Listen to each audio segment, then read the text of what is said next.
Hola, ¿qué tal? Muy buenos días, buenas tardes, buenas noches, depende de cuándo estén revisando el material en la plataforma de YouTube o Educatic. Esta es la sesión 24 del curso de Imagen y Discurso Audiovisual.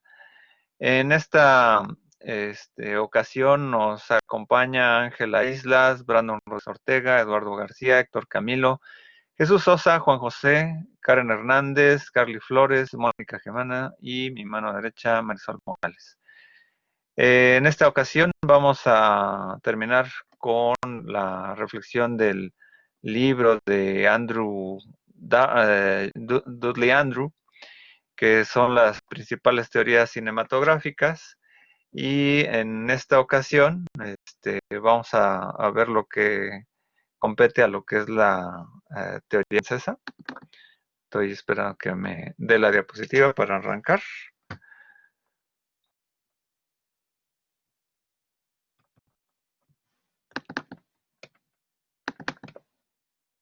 Ok, bueno.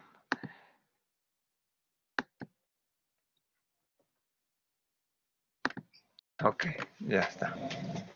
Entonces, vamos a vislumbrar aquí eh, algunas cuestiones, ¿no? Sobre la última visión que es sobre cine y que pues hay que ir vislumbrando aquí los aportes de Jean Mitry y Christian Metz respecto de la escuela francesa, que en realidad es una escuela más semiótica.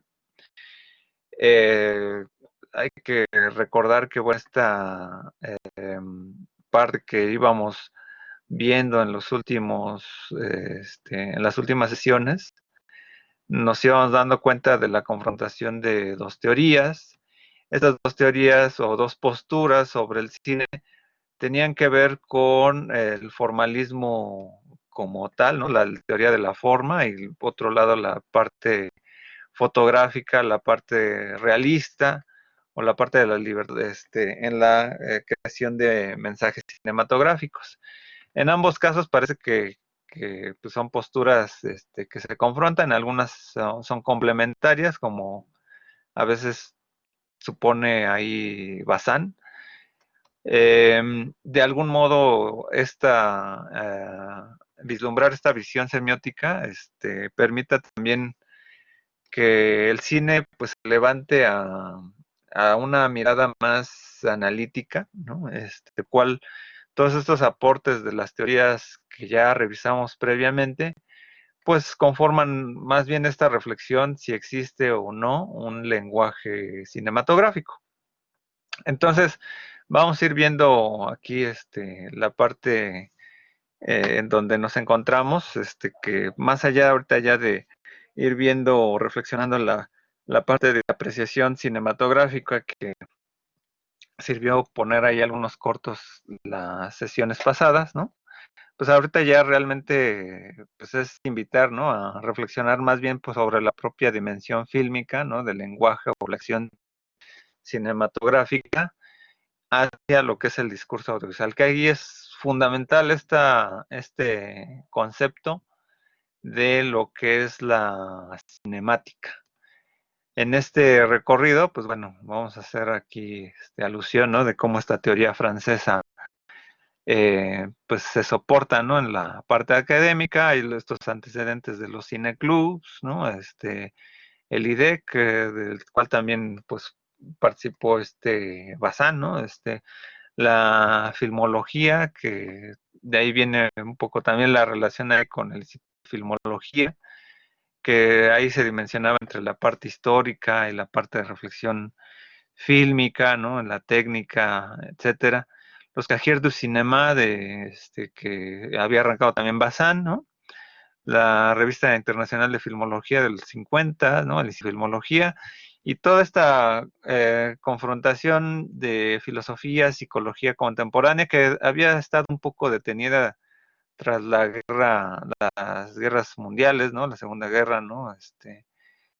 De algún modo, la parte ahí del arranque, ¿no?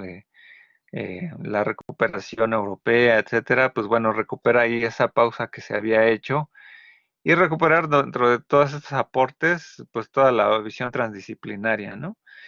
Muchos, bueno, van a continuar dentro de este tipo de ejercicios teóricos, ¿no? Entre la parte práctica, incluso el propio Jean Mitry, ahorita vemos un corto de él, entre que hay una dimensión práctica teórica entre ambos casos, algo así como lo hacía este Einstein, que va a ser muy, muy valorado en esta parte, pues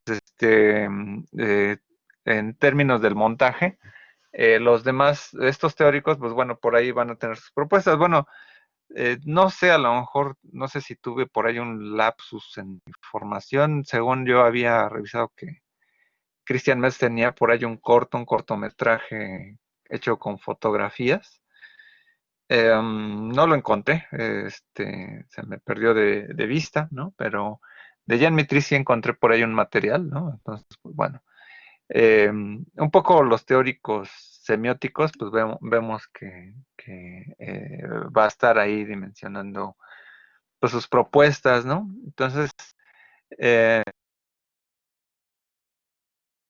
por lo que entiendo, antes de la fundación de los cineclubs no se enseñaba a hacer cine, ¿verdad? Eh, no había bueno, lo que pasa es que el cine pues se había tomado primero, antes que nada, como no un objeto de estudio tal cual para la dimensión académica. Y bueno, pues la formación para hacer cine, pues también ahí confrontaba un poco la parte fílmica con la cinemática, ¿no? La parte fílmica que es toda la escuela de producción, etcétera. Pues, pues más bien estaba muy recóndito en la parte técnica, ¿no? O sea, digamos que no había una escuela formal, ¿no? En términos de la teoría, ¿no? Aunque sí habían escuelas, ¿no? Las academias de arte, ¿no? Ya más o menos presuponían un quehacer, ¿no? Del oficio cinematográfico, ¿no? O sea, de ahí, por ejemplo, pues bueno, en Estados Unidos, pues está la Academia de Artes, ¿no? Del 27, bueno, lo que es la que entrega los Oscars, ¿no? Por ejemplo, ¿no? Este, de ahí en fuera que, pues bueno, se vislumbra toda esta conformación, eh, técnica teórica, ¿no? Entonces, pues bueno, si el caso, pues bueno, para aprender cine, pues hay las escuelas de cine, pues bueno, habían escuelas de cine en el mundo. En Rusia, pues sí existía una escuela para hacer cine desde la parte teórica, ¿no? Entonces, pues bueno, las primeras escuelas, pues sí datan desde el año, el periodo del 10 al 20, ¿no? Entonces, sobre todo, pues las academias ahí estrictamente ya existen, ¿no? O sea, para hacer cine como tal, sí había, no había, era una reflexión teórica, ¿no? O sea, y nosotros lo podemos vislumbrar, ¿no? Por ejemplo, en la parte por la carrera de comunicación, nosotros podemos reflexionar sobre el aspecto del lenguaje del cine. Pero una escuela como el CUEC no tiene ese objetivo, ¿no? Una escuela de arte, pues te enseñará técnicas, modelos, formas, ¿no? Pero quizá la reflexión teórica, semiótica, pues difícilmente a veces se alcanza. Incluso en la FAD, ¿no? Realmente son muy pocos los que luego se meten en esa discusión. Se meten a la visión estética, ¿no? Por ejemplo, ¿no? Pero pues bueno, esa es la parte, ¿no? Entonces, las escuelas cinematográficas como para hacerlo, pues bueno, sí existen, ¿no? Pero lo que pasa con los cineclubs es que ya se comenta, pues más bien la dimensión de forma, ¿no? Teórica, ¿no? Que antes había quedado como muy recóndita, pues más bien a estos aspectos teóricos, así como el de Einstein, los de Musterberg, reflexiones muy filosóficas, ¿no? Y esa es quizá la parte, ¿no? Importante.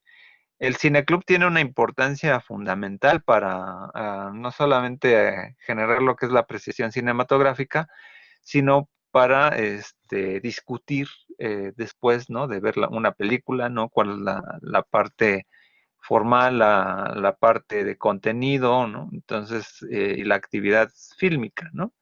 Que ese es un poco el sentido inicial, un poco del libro que cuestionaba esta parte de cómo, por ejemplo, muchas veces la crítica cinematográfica dentro de la parte,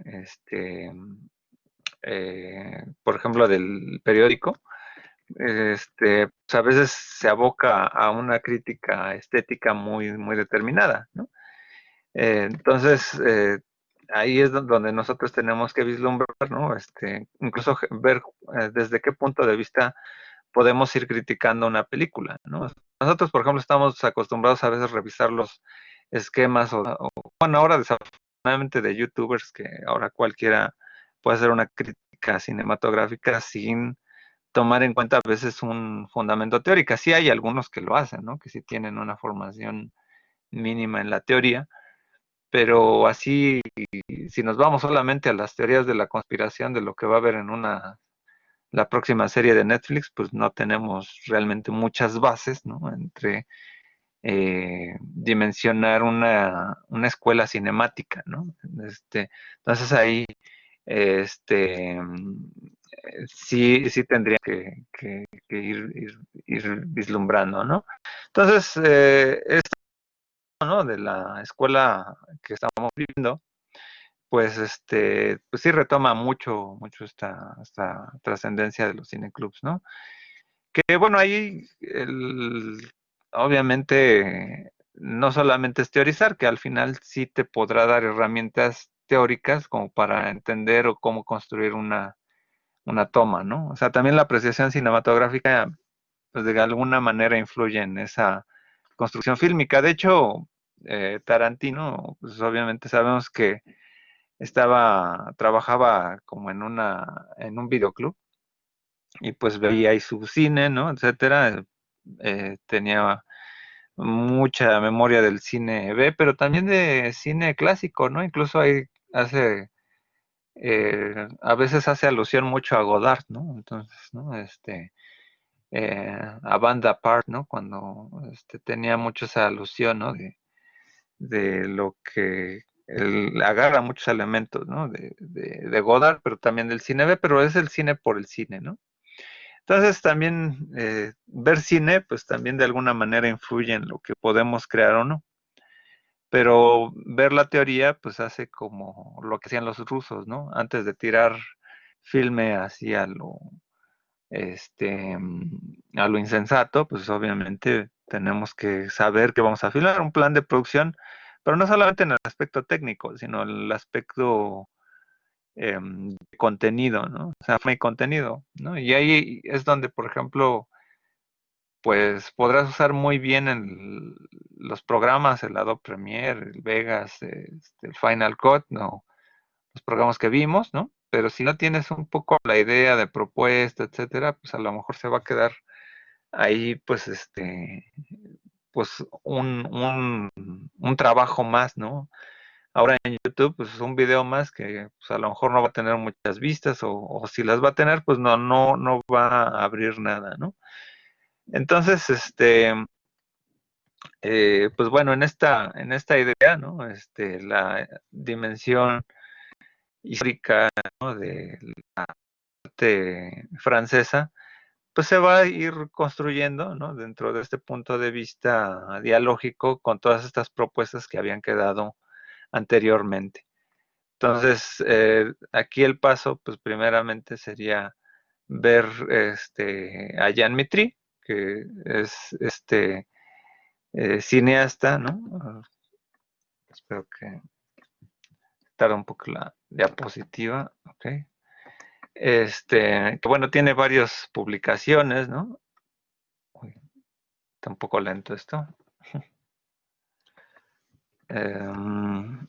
Disculpen, se tarda un poco en cambiar la diapositiva.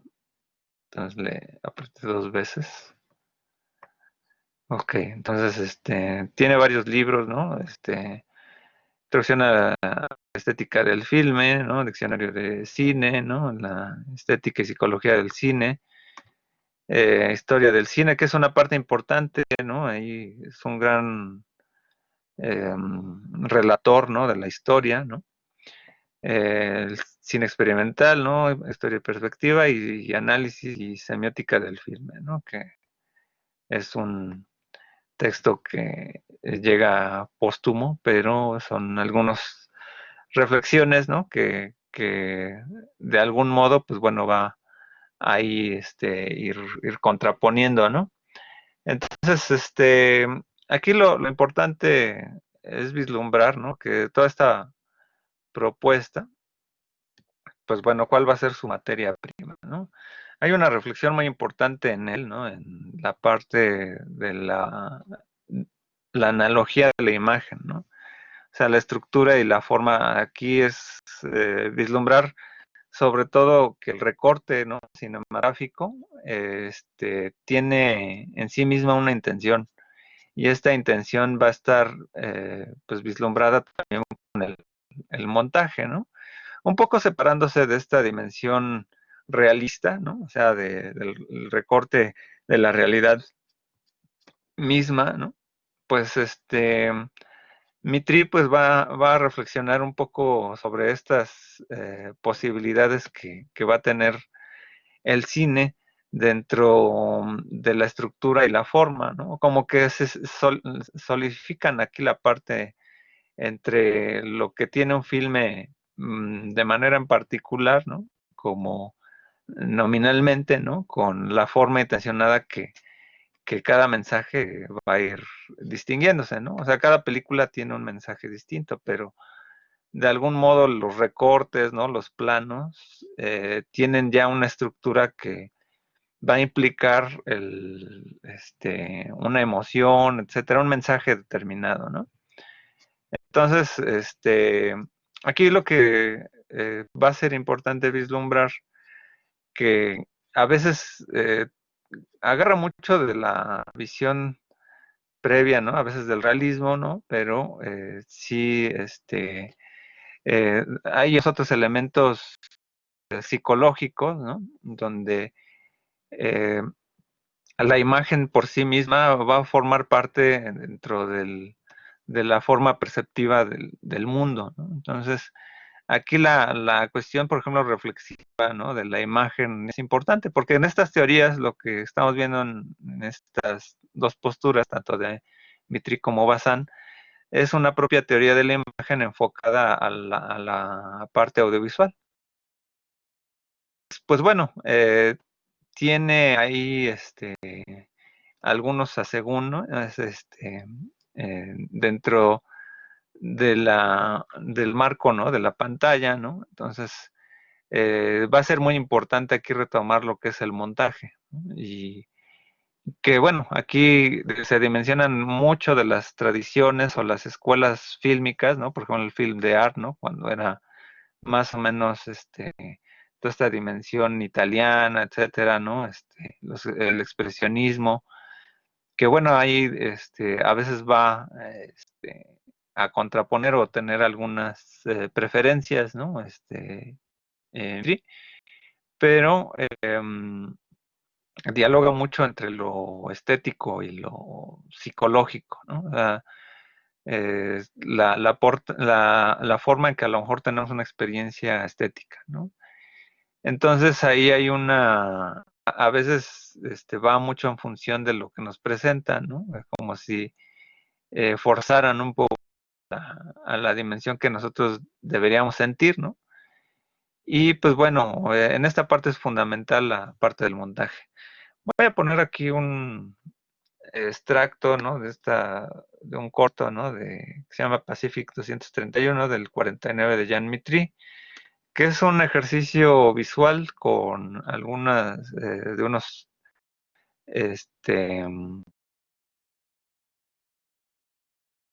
¿no? Y realmente a veces parecerá muy abstracto, pero realmente es una dimensión pues muy eh, contemplativa, ¿no? De la realidad, pero está dimensionada como esta parte del montaje. Bueno, trataré de no hablar durante el filme por si al final por derechos de autor no pasa, ¿no? Pero bueno, ya luego, si no, pues dejaré el vínculo por acá.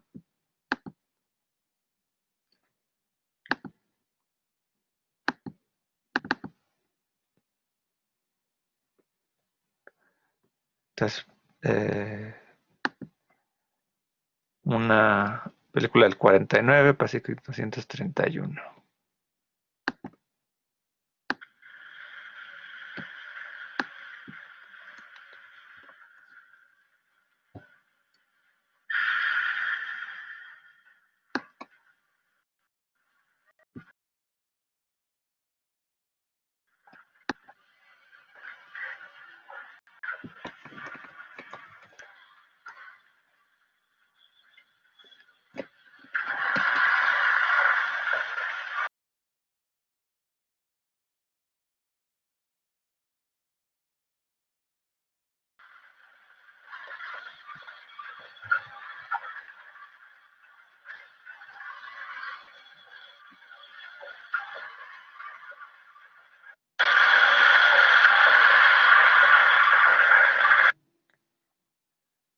Aquí hago una pausa, ¿no? Este filme no es un documental, ¿no?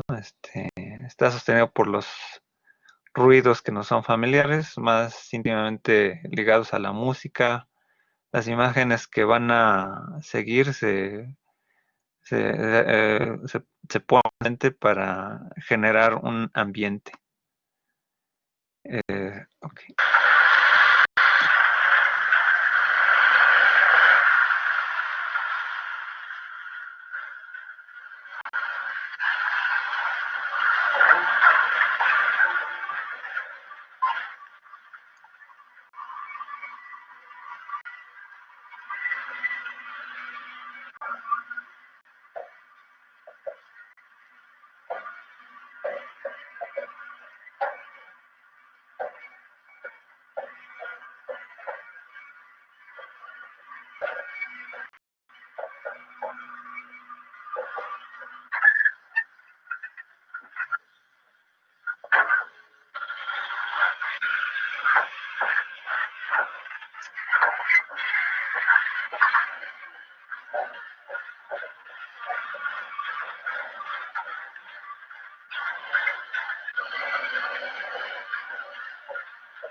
Bueno, hasta aquí vamos a esta parte, ¿no?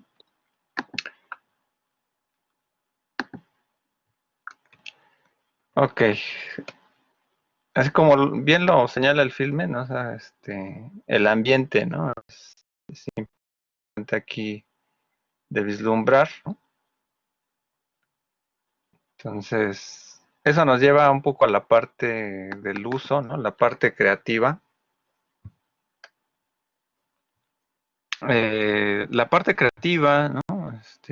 Para Jean Mitry, pues va a hablar de una naturaleza cinematográfica, ¿no?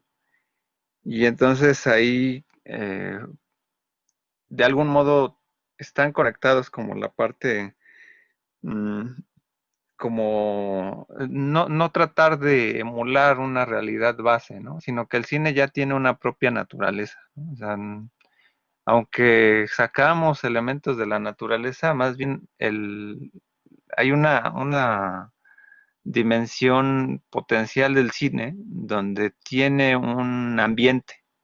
Y creo que eso es importante, ¿no? Esta relación de ambiente hace un poco reflexionar como Daniel Prieto a veces reflexionaba, ¿no? En la parte de los medios, ¿no? O por ejemplo la parte bartesiana, ¿no? El sistema de la moda, ¿no? Cuando hablaba de el objeto, el soporte y la variante, ¿no? Y el soporte, pues es cuando lo trasladamos a un aspecto mediático, ¿no? Porque el objeto que podemos fotografiar, pues en este caso podría ser un ambiente cinematográfico, ¿no? Y la variante a lo mejor ya es la parte de composición.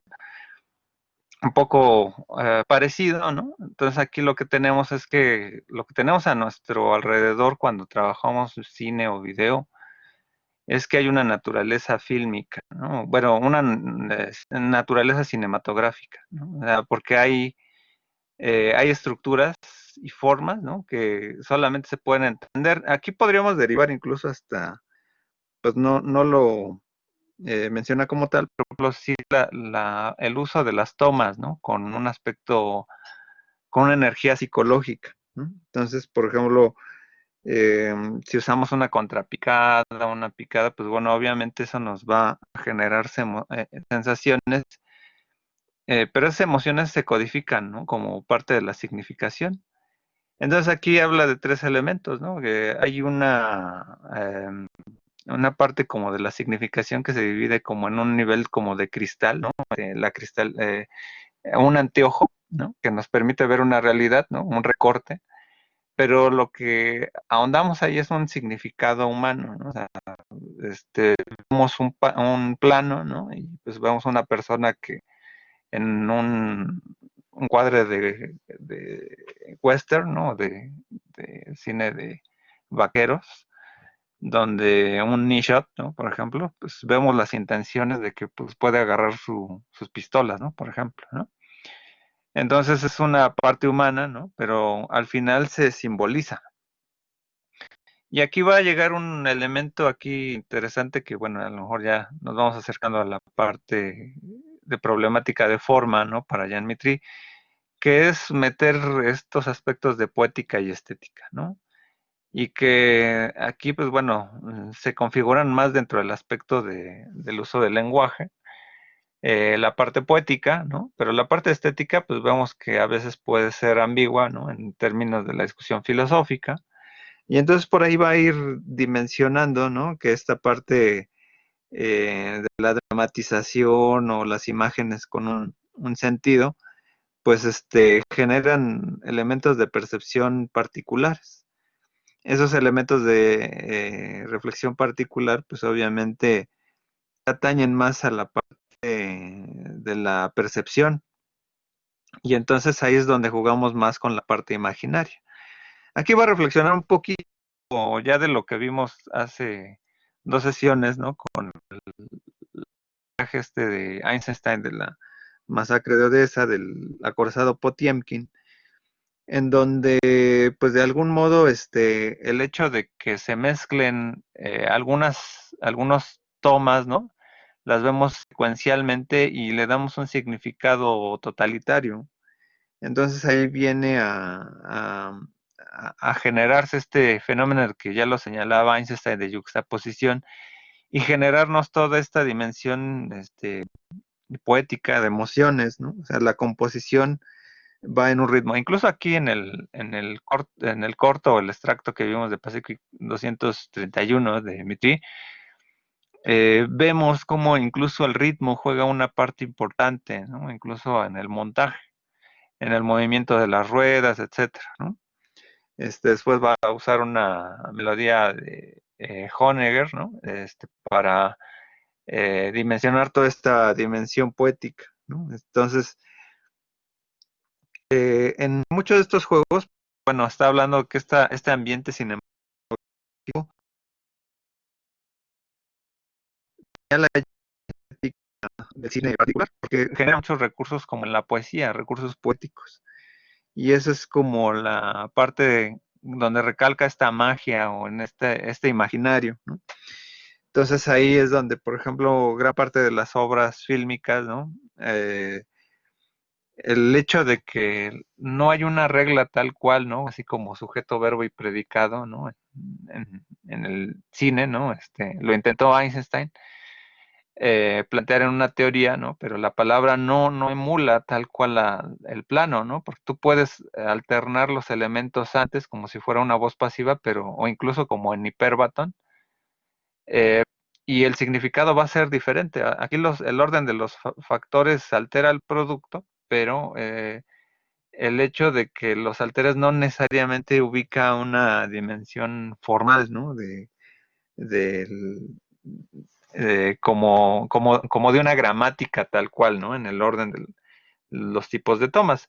Aunque a veces eso en la práctica, a veces sí llega a suceder, ¿no? De que a veces no puedes saltar de un plano, eh, ¿cómo se dice? Un plano general, ¿no? Este, a veces parece que el brincoteo, ¿no? A un plano, eh, bueno, otro plano general, ¿no? Pero que sea muy similar, como que hace un brinco, ¿no? Y parece como si fuera un error, ¿no? Entonces, parece que ahí pues debes de intercalar a veces las imágenes, ¿no? Como por decir un ejemplo, ¿no? Entonces, ahí habla un poco de esta dimensión donde no existen como tales las formas puras en el cine, ¿no? Porque, pues de algún modo, pues esto es esencialmente perceptivo, ¿no? Entonces, a veces la parte, bueno, lo del ritmo cinematográfico sí es importante porque, bueno, ahí sí matemáticamente sí conecta mucho con la parte del oído y la parte visual.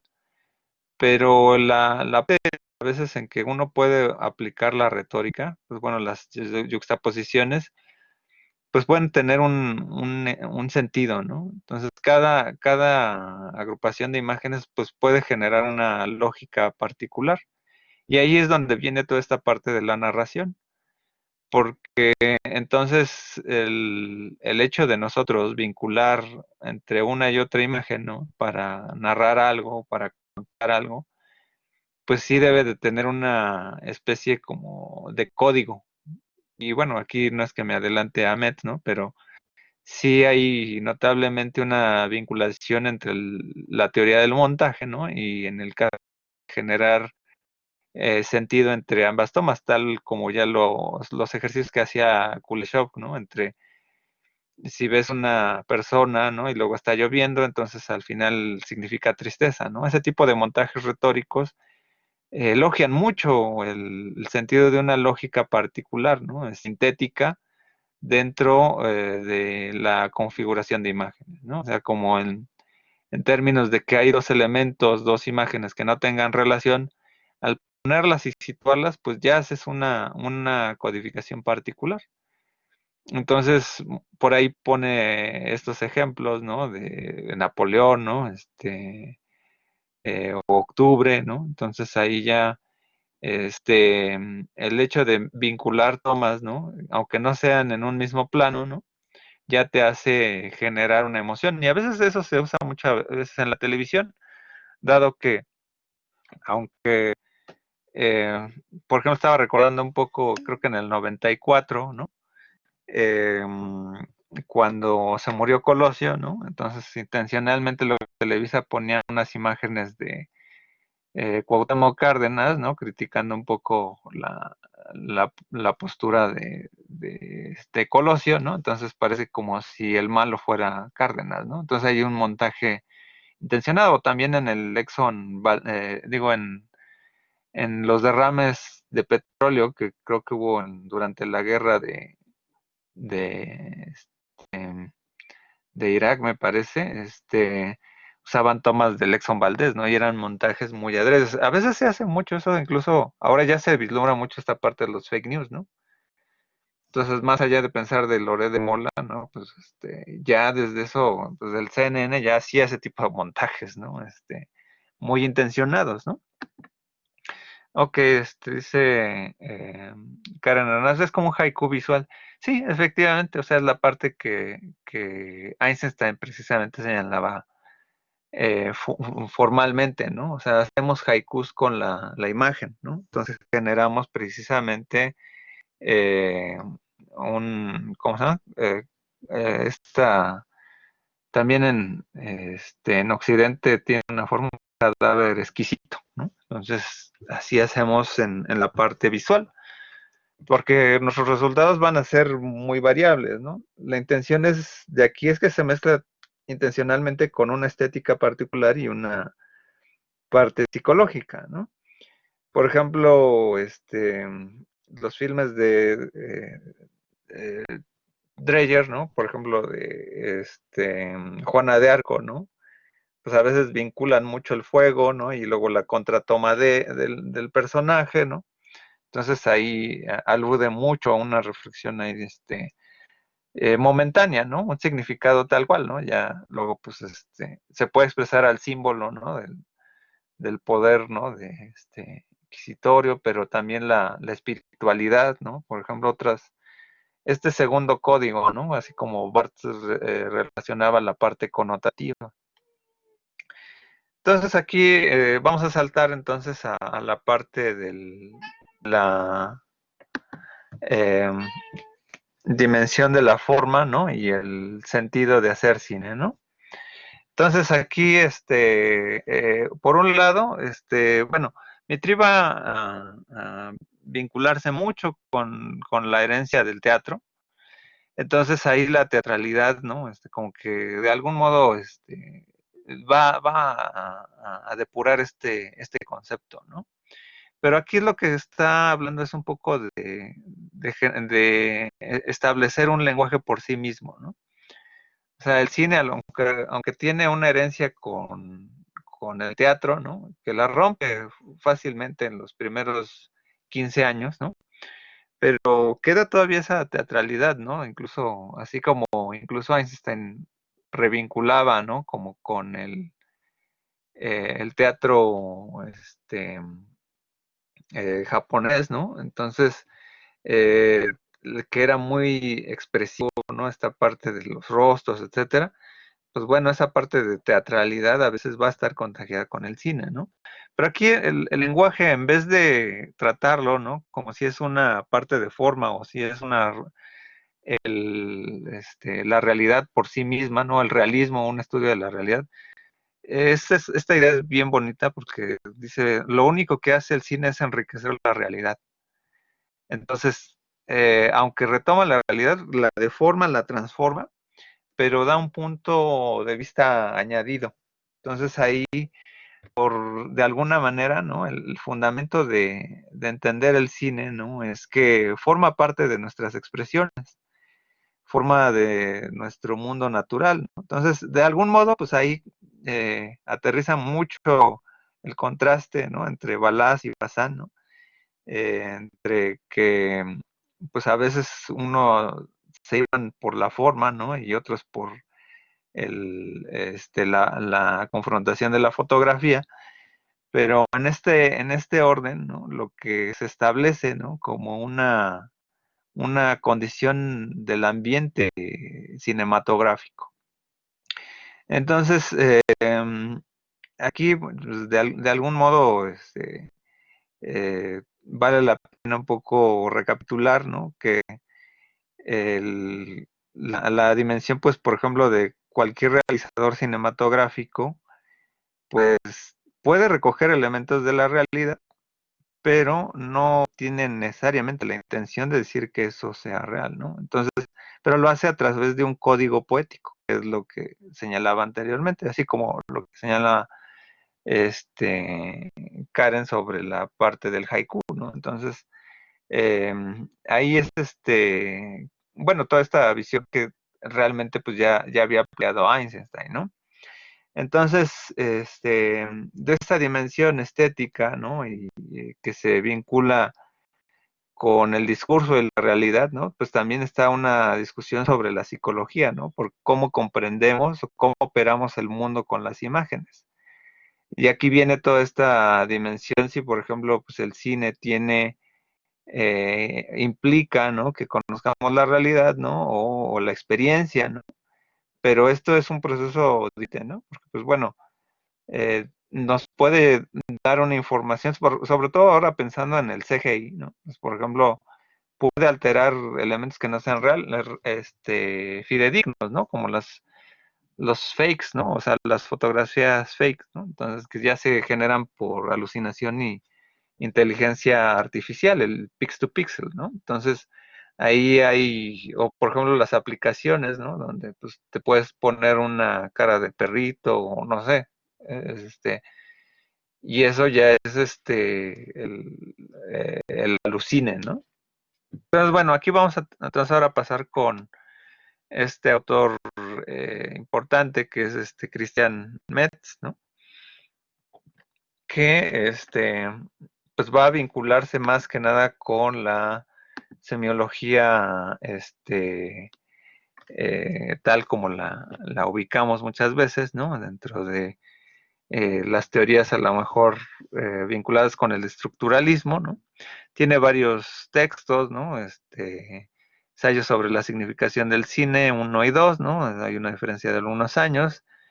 Eh, Lenguaje y cine, ¿no? Del 71.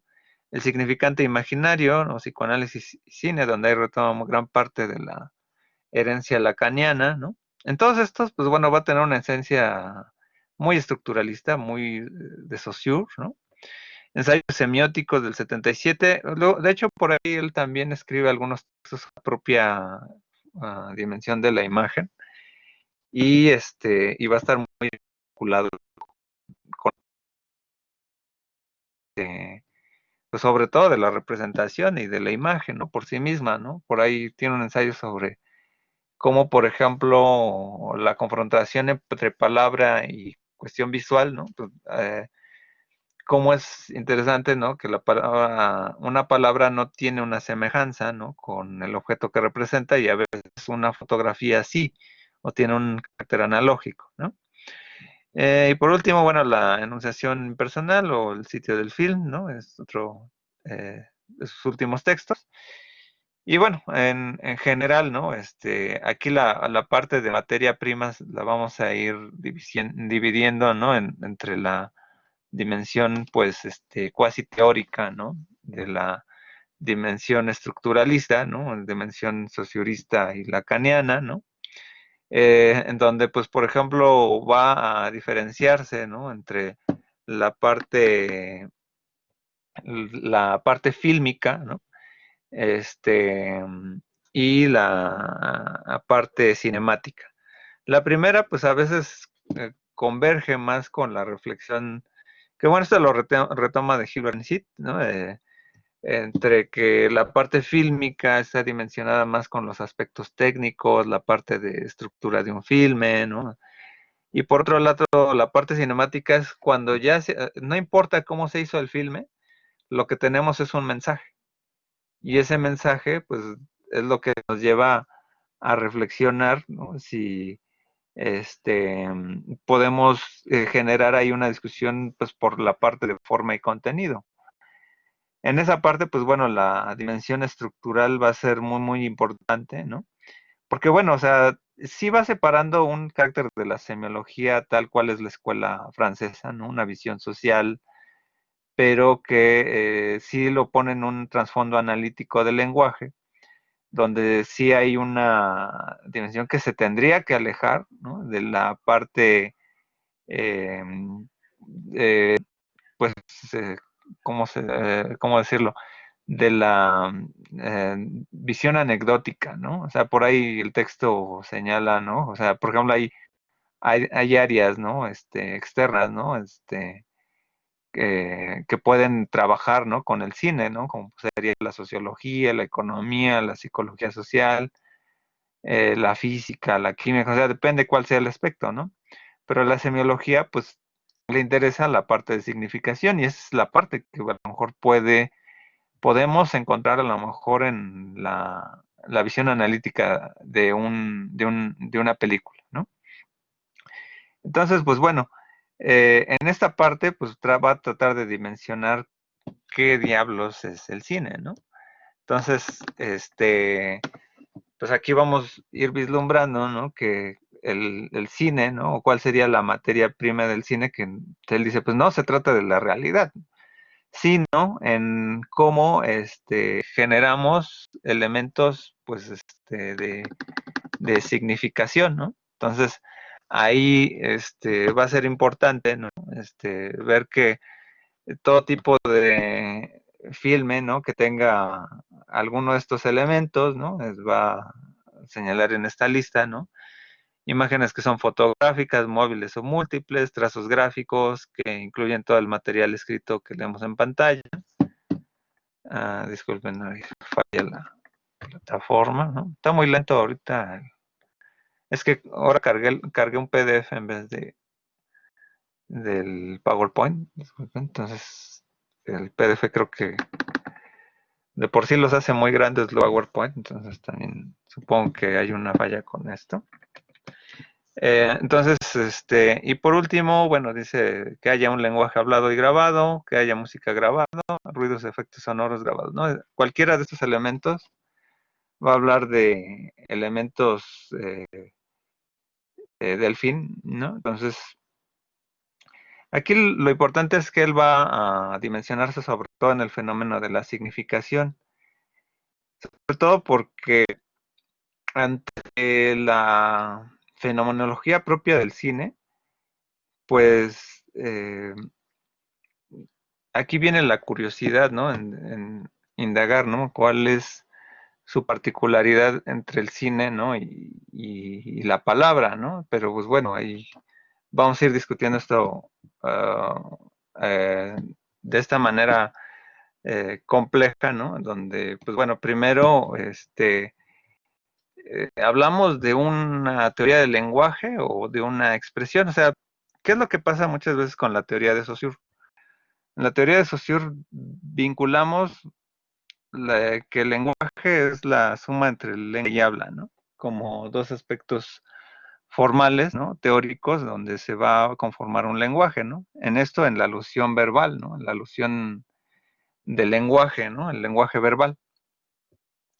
Entonces, cuando lo planteamos, ¿no? Cuando nosotros estamos hablando, ¿no? Pues, apelamos a que hay un orden de signos, ¿no? A través de lo paradigmático, ¿no? Pero nos damos a conocer a través de lo sintagmático, ¿no? Cuando armamos una operación verbal o textual. Entonces, aquí el gran problema, ¿no? Incluso me recuerda un poco las críticas de Bakhtin y Voloshinov hacia Saussure, en donde, pues bueno, está muy interesante que haya hablado de la parte sincrónica Saussure, pero deja de lado que lo fundamental que hace que trabajemos con el lenguaje es la parte del habla, ¿no? Entonces, que en vez del sistema, ¿no? El sistema de signos, ¿no? Pues se pierde un poco de lado esta parte de la expresión, ¿no?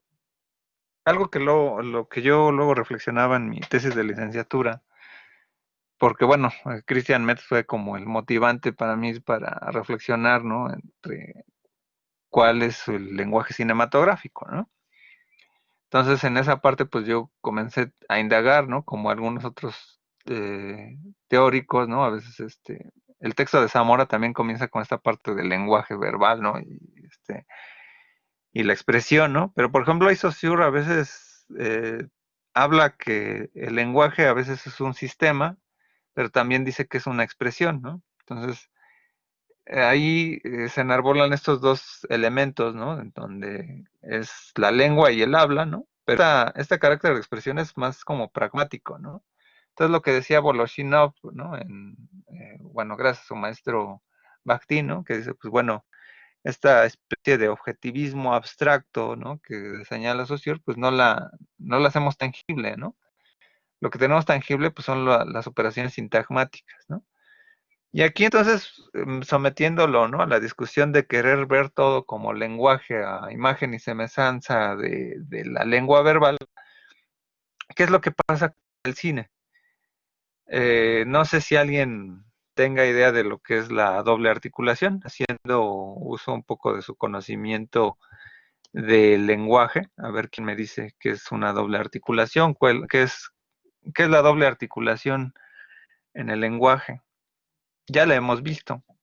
Ya la vimos en las sesiones de Humberto Eco, bueno, la parte del iconema, ¿no?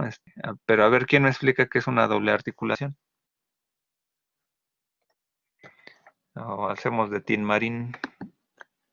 Digo, eso es un contenido de teoría de la significación y de discurso, ¿no? O del lenguaje, ¿no? Que ya deberían de manejar. A ver, ¿alguien se acuerda qué es la doble articulación?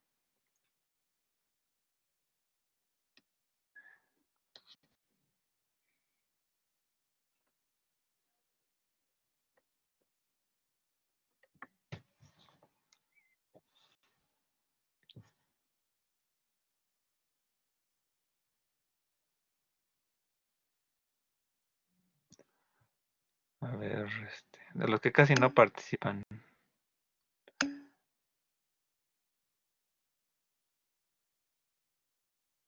Es la separación de signo lingüístico, significado y significante.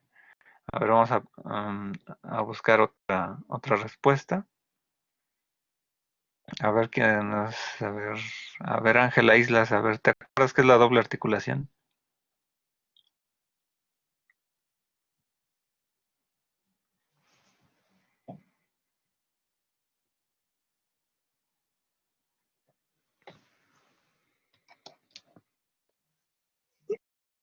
Según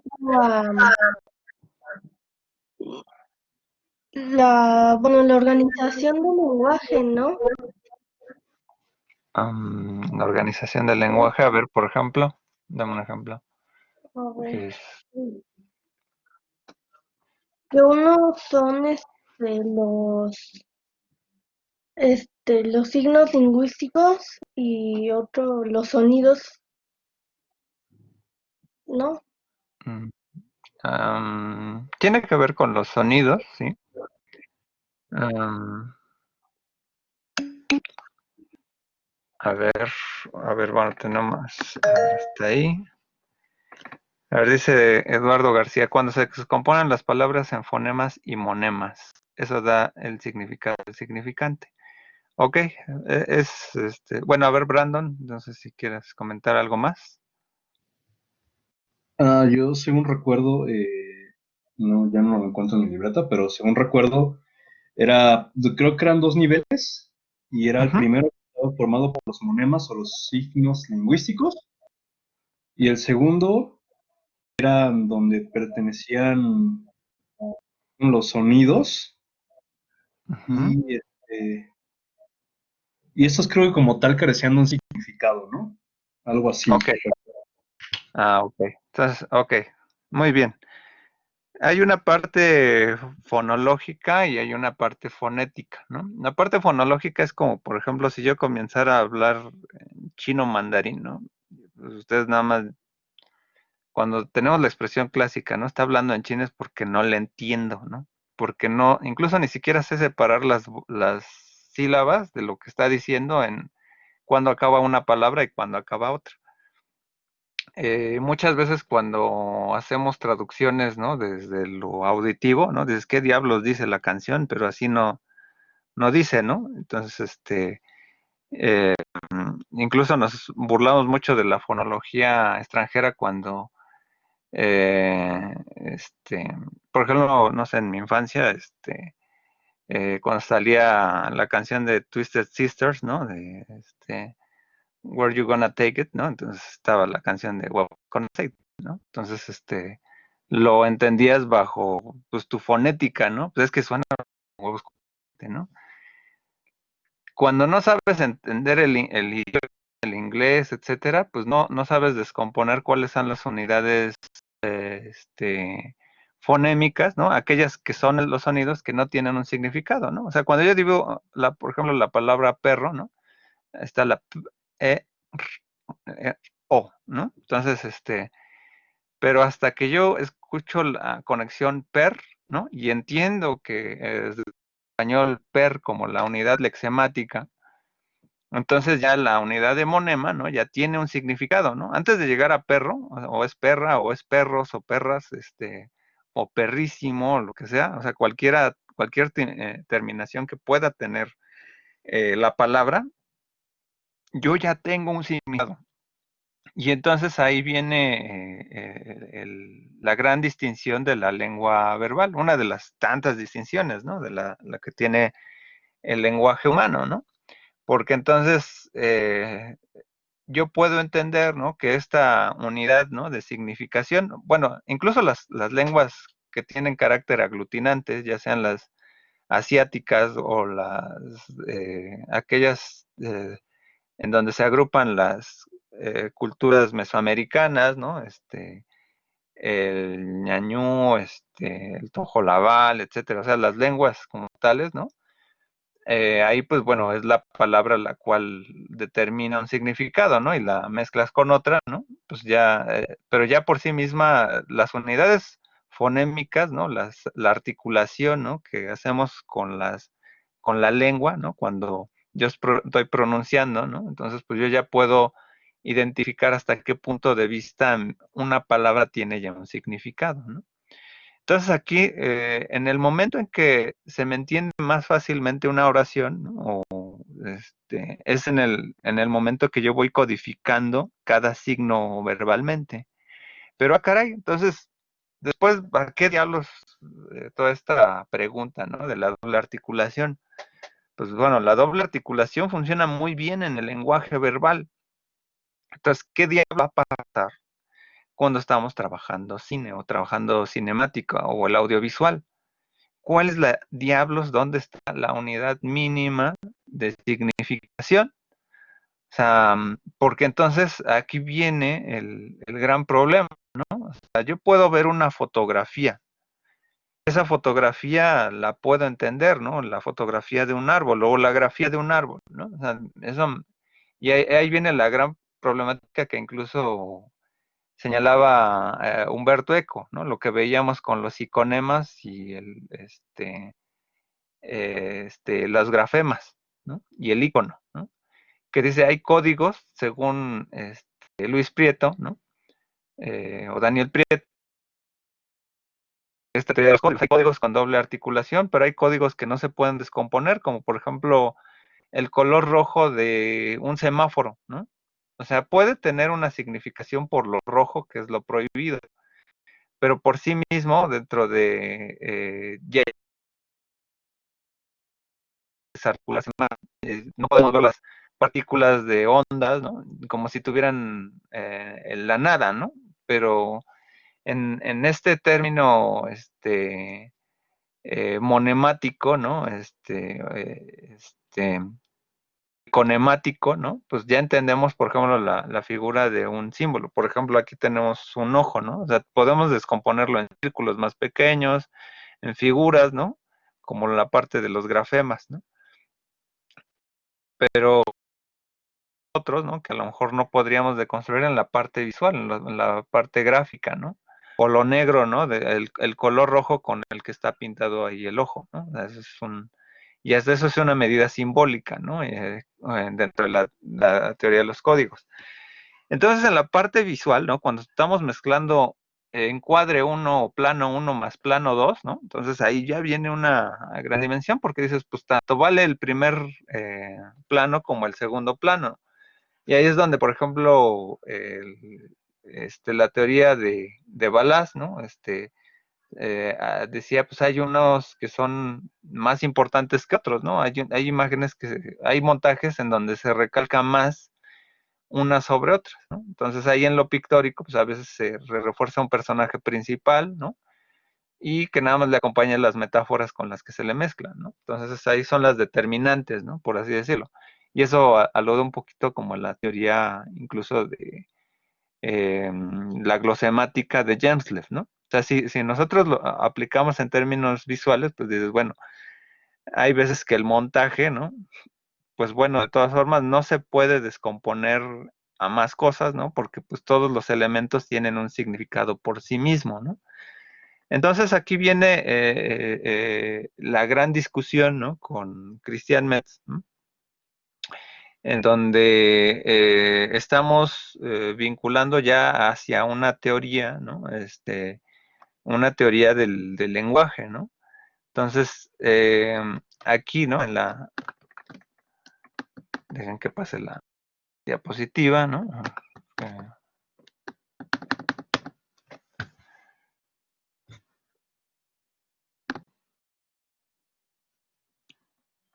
¿Qué es la teoría de los códigos, ¿no?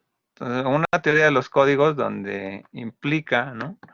Los grados de especificidad, ¿no? Donde, o sea, cuando se puede hablar de un código, por ahí señala, ¿no? El texto, ¿no? Que puede haber grados de especificidad, niveles de generalidad o reductibilidad a subcódigos. Entonces ahí dice, por ejemplo, el montaje acelerado, ¿no? En el cine, ¿no? Por ejemplo, estás elaborando, por ejemplo, no sé, están fabricando, no sé, las películas, por ejemplo, de Chuck Norris, ¿no? Que se está armando con un buen de armas, ¿no? Y de pistolas, etcétera, y lo hace en 5 o en 10 tomas, ¿no? 10 tomas es un montaje acelerado, ¿no? Entonces ya todo eso pasó, ¿no? Y toda esta teoría del tiempo pues, es muy específico, ¿no? Ese es algo que solamente se puede hacer en cine, no en otro. Bueno, pueden haber códigos, por ejemplo, en el cómic, ¿no? Que también lo hacen, ¿no? Hay niveles de generalidad con los que puedes partir, ¿no? Que son planos, un poco la parte que ustedes toman, ¿no? De cómo hay planos, pero también hay cortes, etcétera, ¿no? Y esos los puedes usar, ¿no? A discreción. Pero también hay una reductibilidad a subcódigos, que hay películas, ¿no? O hay géneros que, por ejemplo, van a utilizar ciertos elementos simbólicos, ¿no? El mejor de los casos es el cine de vaqueros. El cine de vaqueros, pues, por lo regular, hay tomas muy claras, ¿no? Que donde el plano americano, ¿no? O el knee shot, ¿no? Va a estar muy, muy evidente, ¿no? Que lo veas en alguna toma, ¿no? Va a haber una escena de duelo, ¿no? Va a haber una escena con el caballo, son elementos icónicos que, bueno, ya incluso un plano general donde los jinetes se van cabalgando hacia la puesta de sol, ¿no? Pues ese es un código muy, muy específico del cine, ¿no? Entonces, a partir de este sistema de códigos, ¿no? Entonces, de aquí viene esta reducción a lo mejor sistema texto, ¿no?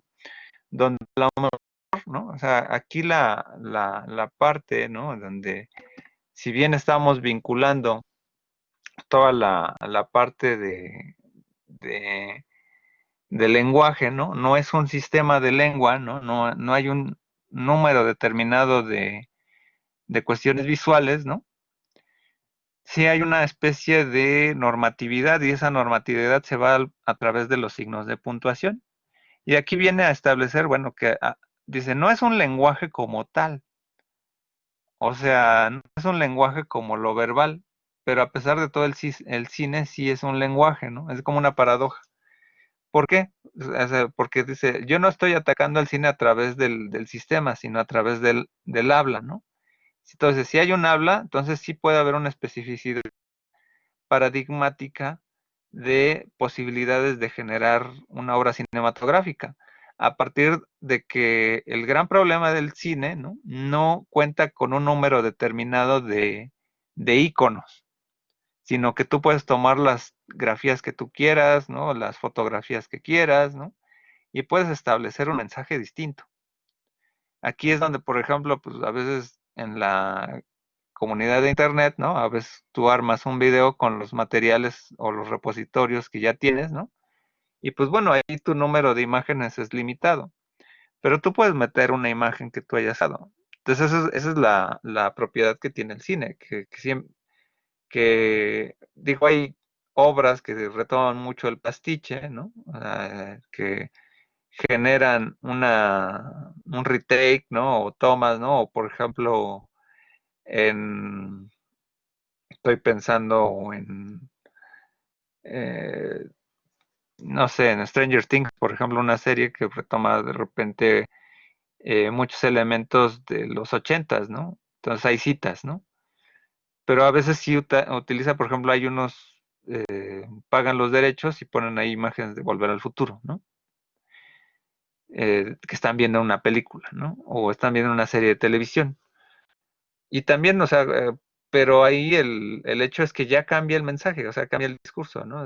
La realidad dentro de la otra realidad o qué sé yo, ¿no? O sea, es diferente, ¿no? Entonces ahí eh, tiene que bueno, eso también nos da un poco a hablar un poco sobre los derechos de autor, ¿no? Pero en el cine, para que hagas cine, pues lo importante es que tú generas tus propias imágenes, ¿no?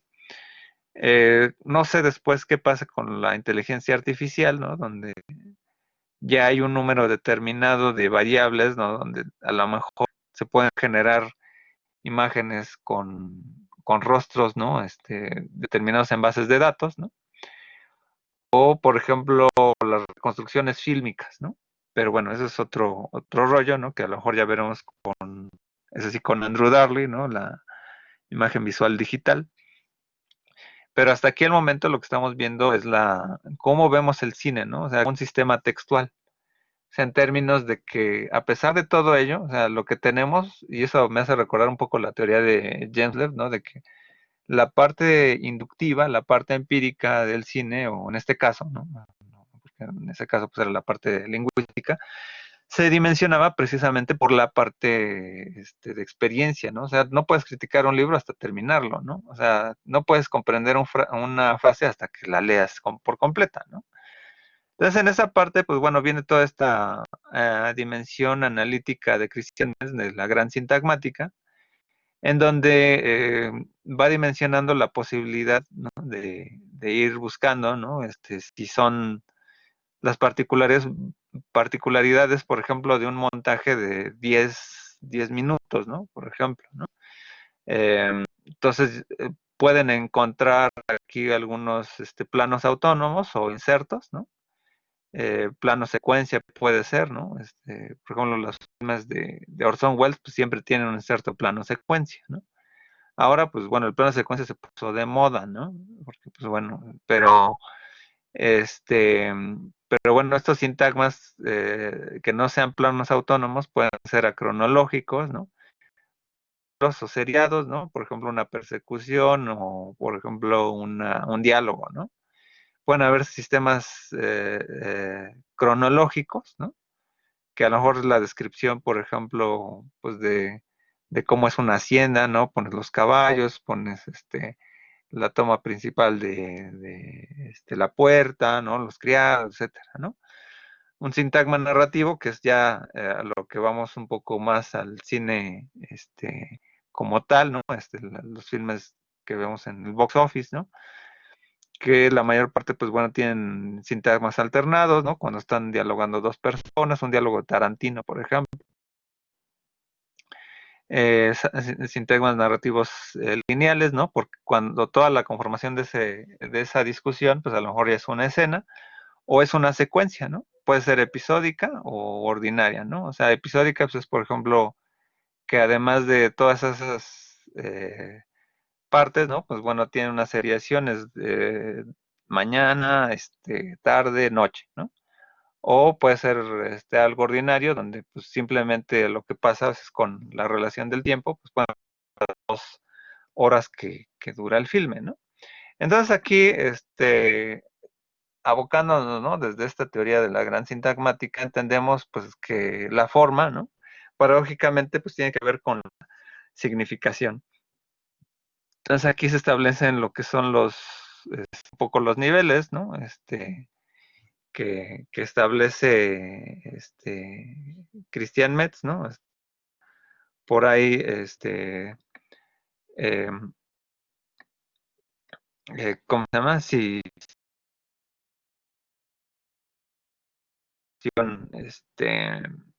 ¿cómo se llama?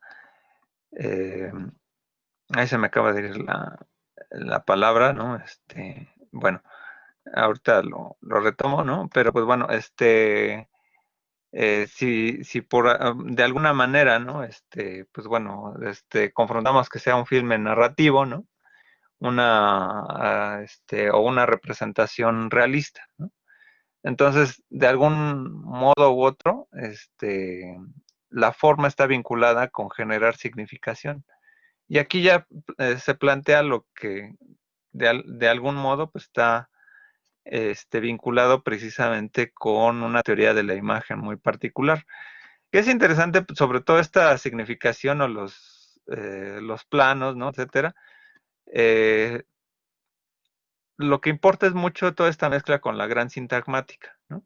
Porque la gran sintagmática lo que va a obedecer es que toda esta idea de composición, o sea, cada filme genera un sistema particular.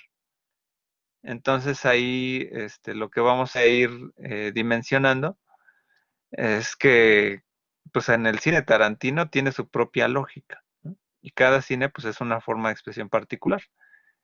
Entonces ahí, o sea, lo que vamos a ir encontrando es que cada sistema texto pues tiene un orden en particular, ¿no?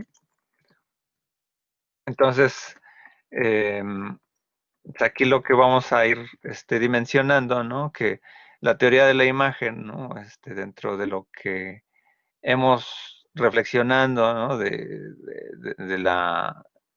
la representación con lo real, ¿no? Está vinculado precisamente con la analogía para él, ¿no? O sea, incluso por ahí tiene un ensayo más allá de la analogía, ¿no? Entonces, sí hay aquí, eh, a todo lo que tenemos, ¿no? A nuestro alrededor, ¿no? Para generarlo, ¿no? Que conviene mucho aquí también la parte, retórica, ¿no? Pues, va ubicando, ¿no? Em, eh, la posibilidad, ¿no? Del montaje, ¿no? Entonces, es importante aquí vislumbrar que, bueno, dentro de todas las teorías, ¿no? Cinematográficas, Christian Metz va a dar un gran enfoque sobre toda esta dimensión estructural del filme. Y incluso para su trabajo final, ¿no? Incluso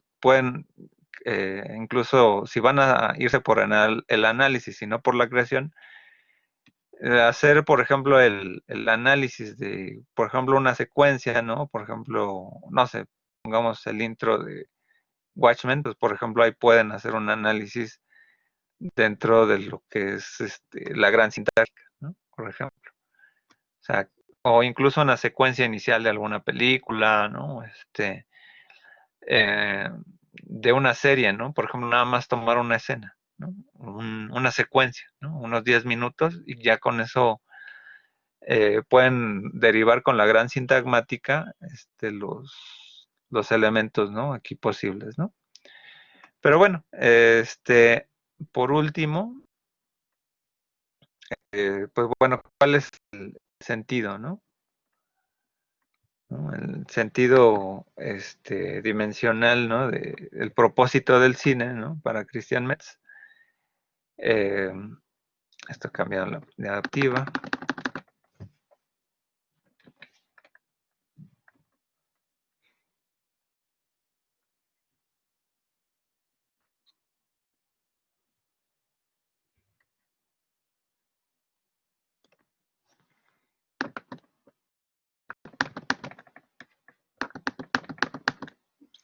Ok, ya. Bueno, entonces aquí, bueno, todo el ser humano está vinculado con la significación, ¿no? Entonces el cine, pues es solamente una posibilidad, que aquí, bueno, dentro de toda esta forma, ¿no? También converge un poco lo que dicen el significante imaginario. Es que, por ejemplo, una película por sí misma, estoy pensando, por ejemplo, El perro andaluz, ¿no? O sea, aunque trate de vincular, por ejemplo, el cine surrealista, ¿no? Tratar de emular lo que es un sueño, a pesar de que quisiera trabajar con la idea de sueño, pues realmente no funciona como tal, porque el montaje ya tiene una forma retórica, ¿no? O sea, ya implica lo que eh, lo que yo quiero ver, ¿no? O sea, lo que el cineasta quiere que diga, ¿no? Entonces, dentro de esta perspectiva, ¿no? Pues es bien interesante que un sueño, cuando cualquiera de ustedes está soñando, ¿no? Pues el sueño, pues a veces una persona cambia de personaje, ¿no? Y en el cine, pues bueno, se intenta, por ejemplo, en la parte de Perro Andaluz, pero de alguna manera, ¿no? O sea, tiene algunos cierres, ¿no? Eso no indica que sea muy interpretativo, ¿no? Entonces, aquí el gran problema, ¿no? Pues es que más o menos el perro andaluz nos guía, ¿no? Sobre el sueño de alguien, ¿no? Entonces, el caso, ¿no? Entonces, eh, de indagar, ¿no? Sobre toda esta parte, ¿no? Por ejemplo, aquí los niveles de significación, implican, ¿no? O sea, que puede haber una fotografía, ¿no? Este, y pues bueno, eso nos puede indagar hacia lo que nos puede manifestar sensorialmente, ¿no? Otra parte, pues a lo mejor es la parte, eh, ¿cómo se llama? Narrativa, ¿no? Y por último, las connotaciones, ¿no? O sea, la parte simbólica que hacemos del film, pues bueno, fue un sueño, ¿no? Pero, por ejemplo, el perro andaluz, pues, por ejemplo, podemos ver la imagen de las manos y las hormigas o el ojo, ¿no? Nos dices, pues bueno, es que realista, ¿no? Ver ahí como el fenómeno gore, ¿no? En el ojo, ¿no? Por ejemplo. Pero después ves que hay una especie de narrativa y luego hay una connotación donde dices, pues hay miedo, hay otro tipo de connotaciones, ¿no? Entonces aquí, dentro de esta dimensión, ¿no? El ser humano, pues, genera psicación, ¿no? Está intrínseco a esta parte, ¿no? Como de manipulación. De hecho, me recuerda un poco cuando decía Alfred Hitchcock cómo iba a ser el cine del futuro, ¿no? Donde decía, pues, a lo mejor va a haber un hipnotista, ¿no? Donde va a guiar la sesión de la película, este, digo, de lo que sería la realidad virtual, pero en realidad es eso, ¿no? O sea, de que lo que buscamos es vivir un sueño, ¿no? Una especie de hipnosis, ¿no? Aunque no sea real, ¿no? Y aquí entonces se vincula un poco con las teorías de la comunicación, porque entonces hay un, hay una manipulación del mensaje por sí misma. Y entonces lo que nos confronta es que el aspecto de la forma, las estructuras, el de construir, creo que esa es la gran importancia de hablar de la semiótica en cualquier aspecto, que es la de construcción, de construir un elemento tal cual, ¿no? Es un aspecto totalmente artrológico de la semiótica, ¿no? O sea, descomponer por partes, ¿no? Entonces, cuando vemos un filme, de manera semiótica, lo que tenemos que buscar es desarticularlo y ver cuáles son los elementos a lo mejor más rescatables, ¿no? Las, como la especie de funtivos, ¿no? Entonces, por ahí es totalmente lógico y analítico, ¿no? O sea, a partir de un filme lo deconstruimos, ¿no? Y entonces ahí es donde viene un sentido científico del objeto cinemático. Ya veremos, por ejemplo, voy a postear unos videos ahí en la plataforma, ¿no? De un youtuber que habla un poco del fenómeno pixel to pixel, ¿no? Sobre la realidad virtual, la inteligencia artificial, y nos vamos a dar cuenta que ahí no importa mucho que hayas estudiado ciencias o un área social, ¿no? Lo que importa en el mensaje es, ahí es la construcción, ¿no?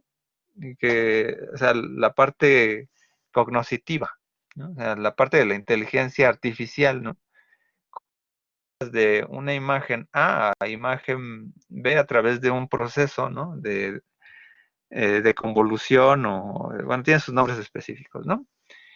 Y a través de, por ejemplo, he visto cómo han restaurado, por ejemplo, no solamente han restaurado el arribo del tren, sino que lo han agrandado a 4K, ¿no? Entonces es una cuestión que pues va más allá entonces de la dimensión de la interpretación de qué es eso, sino de incluso generar imágenes a través de la parte cognitiva artificial.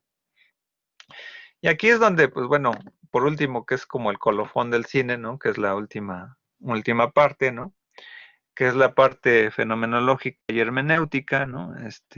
Con estos dos autores, Henry Hagel y Amédée Frey, que es vincular, confrontar a toda esta parte semiótica, ¿no? Que tiene gran parte del origen con toda la discusión del lenguaje verbal y implicarse más con el espectador, ¿no?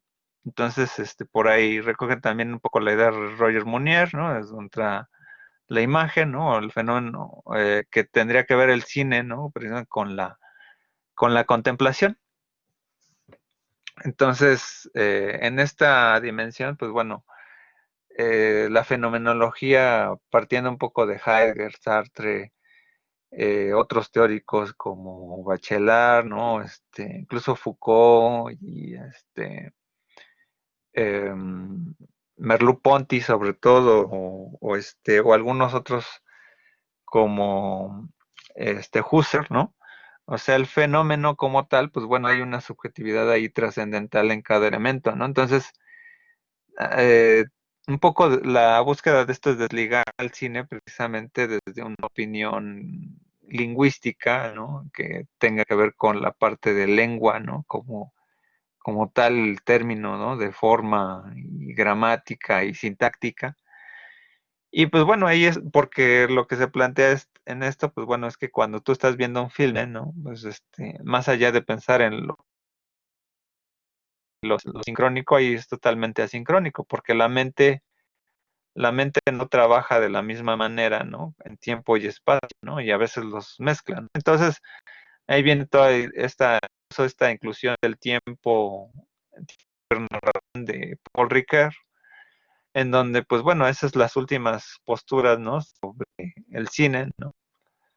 Pues habría que ahí dimensionarlas. O sea, realmente aquí cierra como una especie de colofón, ¿no? De hacia dónde va la discusión, ¿no? Donde, pues bueno, el cine por el cine en sí mismo y salir un poco de los esquemas, ¿no? Que ya hemos visto, ¿no? Pero es también esta idea de la crítica, lo que sería la modernidad o la propia posmodernidad, ¿no? Entonces aquí cuando se critica también por último, ¿no? La parte de la intemporalidad del cine, pues es un poco lo que veíamos hace dos clases sobre el tiempo, ¿no? Lo de Aparicio, ¿no? El, el problema del tiempo cinematográfico es diferente al tiempo real, ¿no? Y este ambiente lo permite, ¿no? Entonces son elementos que, bueno, debemos tener en consideración, ¿no? Porque, pues bueno, finalmente, eh, ¿cuál es cómo generamos ahí el significado, ¿no? No es el qué significado me da la película, sino el cómo le doy significado a las cosas, ¿no? Entonces ahí pues yo creo que obligaría todavía más, incluso hasta una antropología del espectador, ¿no? Una especie también de teorías de la recepción, ¿no? Donde, pues bueno, esta vinculación con el espectador, que yo creo que es complementaria, ¿no? Porque, pues bueno, también ahí confrontaría, es decir, cómo vamos a hacer la historia del cine, ¿no? A partir de la creación cinematográfica o hasta que el cine, ¿cuándo existe el cine, no? Por ejemplo, ¿no? El cine existe cuando, cuando se recibe, cuando yo voy a la sala, ahí ya existe el cine, el fenómeno cinematográfico, o cuando aparece la serie para el espectador, o cuando se hace la acción, ¿no? Es que esa es una duda ahí existencial, ¿no? Porque, por ejemplo, Internet Movie Database funciona a través de cuando, por ejemplo, la película llega al espectador, ¿no? Pero hay películas que quedaron enlatadas y que pues nunca se estrenaron, ¿no? O si se estrenaron, pues bueno, como el cine enlatado en México, que era como una forma de censurar, ¿no? Pues dices, ¿cómo? O sea, esa película, ¿cuándo la fecho, no? Y bueno, y más allá de eso, pues bueno, el- en esta parte, entonces ya cuando, si nos vamos a la parte del espectador, bueno, ¿qué es lo que determinaría fenomenológica decir que es el cine, ¿no? Si es el aspecto de la contemplación, de la irrealidad, ¿no? Y ahí podrían haber otros fenómenos de comunicación que podrían estar confrontando al mismo cine, ¿no? Como los videojuegos, la televisión, etcétera. No es el cine por sí mismo, ¿no? Entonces, es la parte cinemática, ¿no? Entonces, bueno, ahí ya habría que ir vislumbrando también otro esquema, ¿no? De fenomenología del cine, ¿no? Y cómo vamos incluso ubicando, ¿no? La parte incluso de géneros o o cómo precisamente esto se vinculaba mucho con las teorías realistas, ¿no? O sea, el cine por el cine, ¿no? Por tratar de capturar la realidad o hasta qué punto, ¿no? Entonces, bueno, un poquito para ir cerrando la sesión, ¿no? Un poco las conclusiones, ¿no? De todo pues de esta parte, ¿no? De la semiótica fílmica.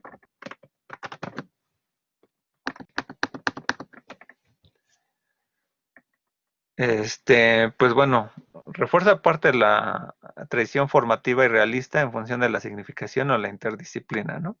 Que bueno, a Mitri según esto, el texto, pues se le criticaba mucho por más que científico, por científico, ¿no? Met sí lo planteamos más bien en una búsqueda más única, más positivista, tal vez, de un filme, ¿no? Como se da, ¿no? Que bueno, eso es un poco desde las tradiciones antiguas, ¿no? De antiquísimo, cómo se construye un mensaje artístico representativo, ¿no? Incluso desde Aristóteles, ¿no? La poética, ¿no? Lo veía en el curso pasado, a lo mejor cuando veían a Vladimir Prop, a Levi-Strauss o a sobre más, ¿no? De cómo se establece una narrativa, ¿no?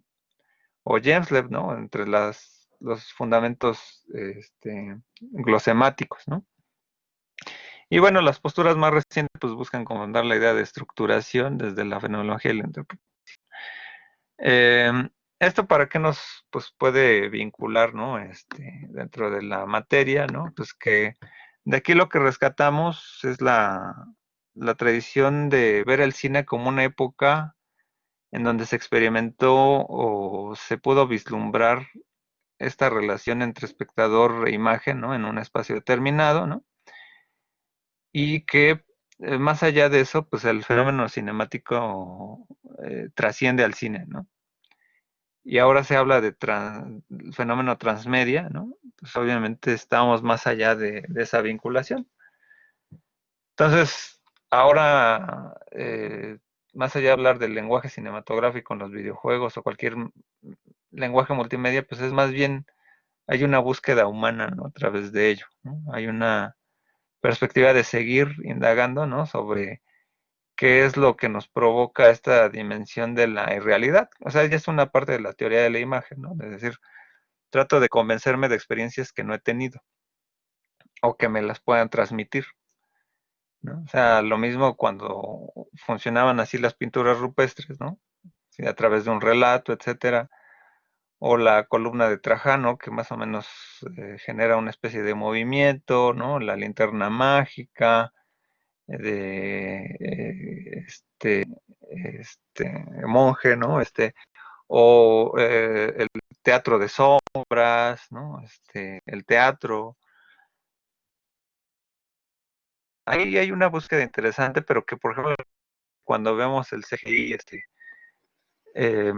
fenómenos fílmicos, bueno, fenómenos fílmicos con CGI, pues, o que veas la gran batalla, ¿no? Entre Avengers, ¿no? Endgame, ¿no? Pues dices, pues bueno, ahí el espectáculo media, ¿no? Pero más allá de eso, hay una búsqueda humana, ¿no? Por tratar de vivir esa irrealidad, ¿no? Entonces eso confronta más como la psique humana, ¿no? Y la parte un poco esta última, ¿no? Cómo vislumbrar el sueño, ¿no? O sea, incluso el texto del hombre imaginario, que por ahí refiere por ahí de Edgar Morin, ¿no? Pues precisamente habla un poco también de esa búsqueda, ¿no? También lo veíamos un poco con del bisonte a la realidad virtual. Pero es esta época, ¿no? Pongamos 1895. No sé si decía Peter Greenaway como, bueno, no sé si se puede hablar de esta idea de Peter Greenaway dentro de la muerte del cine, ¿no? Porque tampoco sabríamos cuándo ha muerto el cine o cuál es, o esta, por ejemplo, si ustedes vieron la película esta de Netflix de Scorsese, ¿no? Que dura 3 horas, ¿no? Eh, que habla de Hoffa, ¿no? Y todo este aspecto histórico, pues es muy relativa también a la nostalgia fílmica de una época, ¿no? Entonces también ver estos personajes con CGI, etcétera, pues habla de una época que ya se fue. O sea, ¿quién está haciendo cine, no? O sea, ahora ves a este actor, ¿no? De Al Pacino, ¿no? Haciendo series, ¿no? Y dices, bueno, ¿qué ha pasado con Netflix? ¿No? O sea, o esta confrontación de Netflix en los Oscars o en Cannes, ¿no? O sea, si es cine o no, ¿no? Dices, el cine tiene que ser proyectado en la sala, ¿no? Eso es más la fenomenología crítica, ¿no? Es decir, bueno, ¿hasta dónde podemos hablar de cine o fenómeno cinemático? Y actualmente, pues creo que por ahí va este asunto teórico, ¿no? Sobre todo dimensionar si el cine tuvo una época, ¿no? Por así decirlo.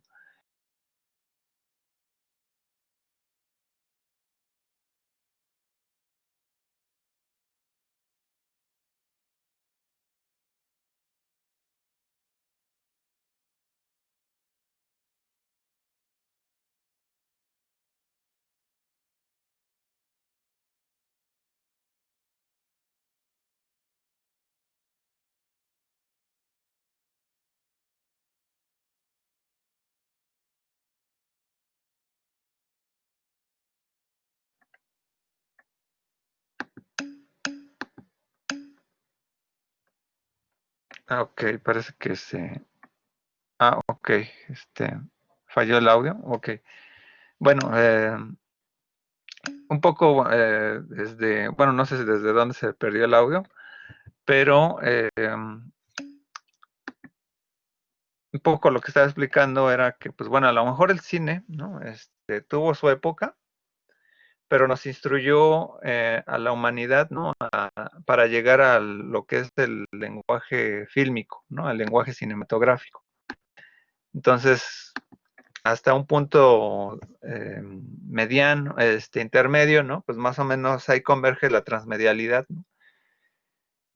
Históricamente, ¿no? O sea, ¿no? Entonces aquí, lo interesante de reflexionar es que el cine tuvo esta trascendencia, ¿no? Para educarnos visualmente y para eh, llevar a cabo este gran proyecto de homogeneización audiovisual, ¿no? En términos de forma, y que de alguna manera cuando saltemos a estos aspectos audiovisuales, ¿no? La televisión pues recupera a lo mejor estos aspectos que a lo mejor ya se habían visto en el cine, ¿no? Hacer un plano, un paneo, un tildeo, como elementos de codificación general, pero también de la articulación entre tomas, ¿no? O sea, ahora que cualquiera puede hacer una obra audiovisual en internet, que puedes hacer tu video y subirlo a YouTube y vas a tener X número de espectadores.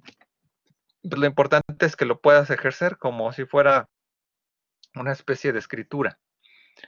Entonces, como que el cine en términos de forma y contenido, ya sea que lo veamos desde alguna de estas posturas que hemos revisado, pues eran al principio aspectos anecdóticos y al final con esta última postura aspectos analíticos, en donde podemos llegar a ciertas generalidades que se repiten. De una u otra manera, cuando ahora podemos generar imágenes con el ordenador, ¿no? Con el CGI, pues entonces inducen a pensar, bueno, hacia qué futuro, ¿no? Bueno, ¿qué futuro tiene el cine en términos de sistematización? Más ahora que no sabemos qué suceda con este, las enfermedades, ¿no? Que ahora es peligroso salir, etcétera, ¿no? Y que si señalan, ¿no? Que en el futuro, pues dentro de 10 años vamos a tener otro tipo de pandemia, no sé, o sea, como que entonces, ¿qué va a pasar con el fenómeno público? O sea, vamos a tener que estar ahora sistematizados a una audiovisión vinculada con el ordenador personal. O sea, en los 60, 70, todavía 80, ¿no? La gente compraba un LP y lo escuchaba en familia, ¿no? Vamos a escuchar un disco. Está bien los 90 quizá, ¿no? Cuando llega el Walkman y el Discman y luego el MP3, ¿no? Entonces tienes tus audífonos, entonces se vuelve totalmente particular, ¿no? Ahora con el Spotify, donde pues bueno, te cobran la nube, ¿no? Antes pues yo todavía tenía mis cassettes o mis LPs, ¿no? Pues todavía los guardo, ¿no? Y ahora rentas la música, rentas lo mismo ahora sucede con el streaming, ¿no? O sea, el DVD, la muerte de Blockbuster y todos los videoclubs. Incluso yo hace unos 10 años, ¿no? En el instituto quise tratar de revivir el cineclub, ¿no? Con unos colegas, ¿no? Para hacer el cine debate.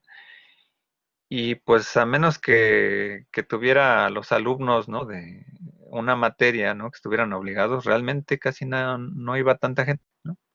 Comenzó a ir cuando pues ponías un poco las películas más recientes, ¿no? Pero pues se tenía un fundamento pues, no lucrativo, ¿no? Más de la discusión, más bien sobre un tema, tener invitados, etcétera. Y sí, bueno, podías tener así como, bueno, como en un grupo aquí que tenemos de 40 alumnos, ¿no? Y de los cuales nada más 10 participan, ¿no? O 10 asisten, ¿no? Etcétera. Pues lo mismo pasa con los cineclubs, ¿no? O sea, son pocos los interesados, ¿no? Y muy pocos los que a lo mejor ya incluso se meten en esta discusión teórica, ¿no? Muy dentro del aspecto cinemático, ¿no? Porque bueno, más allá de recapitular la teoría, de sistematizar los conceptos, etcétera, pues a lo mejor yo no dudo que ustedes tengan a lo mejor la apreciación cinemática de las series, de los programas recientes, pero ¿cuánta falta hace de sistematizar? Ahora que ya en internet pueden bajar todos los contenidos, ¿no? Pues pueden ver las películas que ya están libres de derechos, algunas de ellas ya se pueden descargar, etcétera. Bueno, ahorita ya no me dio tiempo de poner La Noche de los Muertos Vivientes, ¿no? Que es una película eh, para infortunio del realizador, bueno, los derechos están libres, ¿no? Pero el caso es, más allá de vislumbrar incluso todavía la cultura audiovisual, es cómo la sistematizamos, cómo reflexionamos, ¿no? ¿Cuántos de ustedes a lo mejor van a llegar a hacer papers, ¿no? Realmente sobre el aspecto semiótico o formal, ¿no? Digo, a lo mejor alguno de ustedes podrá hacer una crítica cinematográfica en algún momento, pero ¿cuántos realmente se abocan precisamente a la teoría, ¿no? Pero, ¿y la teoría para qué, no? Porque la teoría nos vincula sobre todo con el aspecto de cómo funciona la comunicación y cómo funciona la significación. En las tesis, pues sí, será obligado, ¿no? Si van a hacer posgrado y se meten a trabajar el tema, pues será bastante aterrizable, ¿no? Pero cómo dimensionar este aspecto teórico, ¿no? Sobre todo con los nuevos formatos, ¿no? ya no se diga sobre todo del CGI, ¿no? Que ya son teorías que incluso ya la teoría social ya no tiene lugar, ¿no? O sea, realmente parte de de la inteligencia artificial, pues es un tema ignoto, sobre todo en una facultad como la nuestra, ¿no? Donde difícilmente o muy pocos se abocan incluso a la parte informática, ¿no? A ver cómo funciona la web semántica, etcétera, en términos numéricos, ¿no? En términos de lenguaje, ¿no? En términos de programación, ¿no? Y eso no es, ya no tiene una vinculación de interpretación social, ¿no? Este, sino como es un modelo, ¿no? Pragmático de cómo funciona a veces la mente humana, ¿no? Entonces ahí es donde a veces cuando nos dedicamos algunos a la semiótica, pues vemos con muy corto alcance estar en una serie de contenidos a fuerzas sociales, ¿no? Pero bueno, ese es un poco para ir cerrando toda esta temática también entre la parte cognitiva, ¿no? Pero, bueno, más allá de esto, pues bueno, si alguien de ustedes tiene algún comentario en particular, bueno, no sé, que tenga que ver con este tema, pues adelante, ¿no?